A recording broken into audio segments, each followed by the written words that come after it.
కథనం నెమ్మదిగా. చుట్టూ పచ్చని చెట్లు, వికసించే పువ్వులు, చిలకలు పాడే ఈ అడవి అందం మరియు ప్రశాంతతను వెదజల్లుతుంది. కానీ ఈ అందం వెనుక ఒక పెద్ద సమస్య దాగి ఉంది. నేనే ఈ అడవికి రాజుని. నా మాటే చట్టం.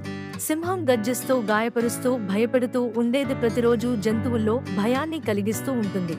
చీమ తెలివిగా, మనమందరం కలిసి పనిచేస్తే సింహానికి ఎప్పటికీ మర్చిపోలేని పాఠం నేర్పించగలం.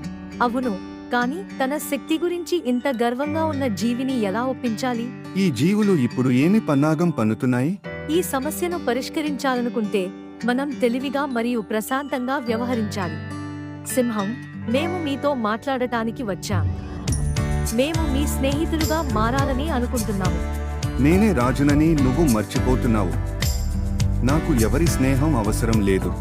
మీరు ఎప్పుడైనా నిజమైన స్నేహాన్ని అనుభవించి ఉంటే మీ జీవితంలో ఆనందం ఎంతో ఉండేది.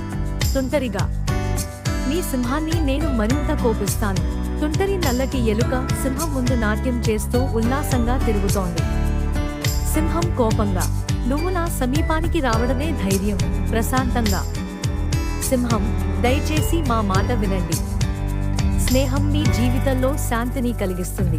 మీరు ఈ అడవిలో ఒక ముఖ్యమైన భాగం, కానీ ఇది నిజంగా రాజును చేసే ప్రేమ మరియు సహకారం.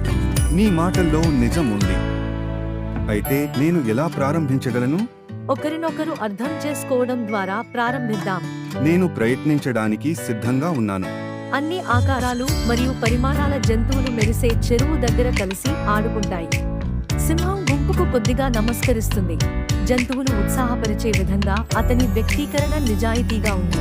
స్నేహం మనల్ని బలంగా మరియు మంచి నాయకులను చేస్తుందని నేను ఇప్పుడు చూస్తున్నాను. మనమందరం కనెక్ట్ అయ్యాము.